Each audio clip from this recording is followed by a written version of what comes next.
Thanks for your time. I feel like I missed a couple of chapters. This film has so much backstory in an historical perspective.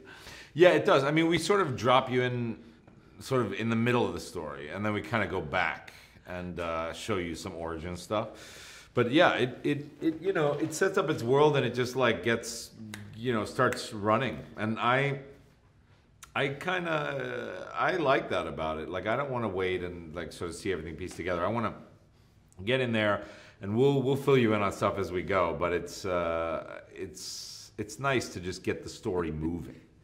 King Arthur was a bit of a surprise. That is a bit of a surprise, right? Yeah, that's direct from the comics too. Is this weird, Mike Mignola created this weird pastiche of mythologies where it's like you have like Baba Yaga, but then you have like King Arthur, and you have this whole, heredity story that's kind of incredible. It's really fun.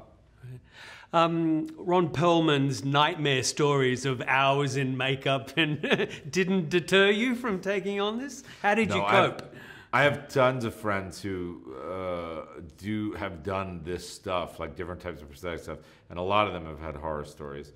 I was lucky in the sense that I had this guy, Joel Harlow, who designed the makeup and also applied it with his team of like 4 other people. And they were amazing. Like, actually, it was one of the things that I was most scared of going into the process, and it wound up being one of the things that I most enjoyed about the process.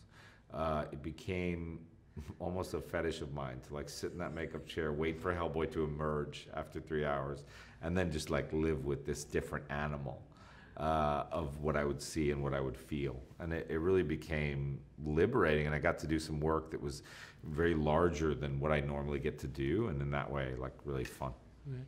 How important was it for you guys to distinguish yourselves from the previous 2 films, and you especially to distinguish your Hellboy from the previous one? I mean, you're always sort of conscious of that, but again, it wasn't the like initial impulse, because they sort of pitched me the idea, and I was trepidatious because I was like, there are these 2 other films that have come before that are great films. Guillermo del Toro, Ron Perlman gives an iconic, wonderful performance. So it's like, why are we redoing this? And then they sort of pitched me this idea that it was going to be much darker, more brutal, gory, horror-based. The Hellboy itself would be a kind of character piece based on identity, having this difficult relationship with his father, things like that. And I got really excited and really interesting because I do love this character from the comics. They also told me he'd have hair, which was great. But I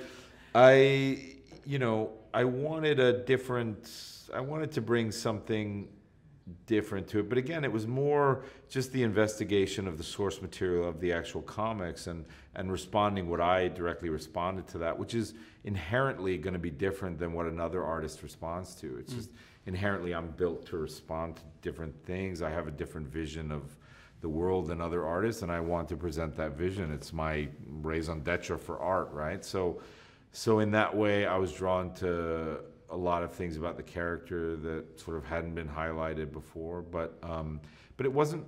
I don't think I really went about it in a comparison way. I think that's like a recipe for disaster in a way, because and it's funny. I've heard a lot of actors in the theater, because I've seen like Hamlet probably 20 times with 20 different actors. I've read about 1 million productions of it, and you hear about other actors that get really obsessed and worried about how they stack up to like Derek Jacobi or whoever the great Hamlets have been in the past, and it always feels like just so much neurosis when approaching the situation directly and honestly in terms of what moves you and what inspires you. That to me is just and the different colors are going to emerge naturally as a result of my proclivities.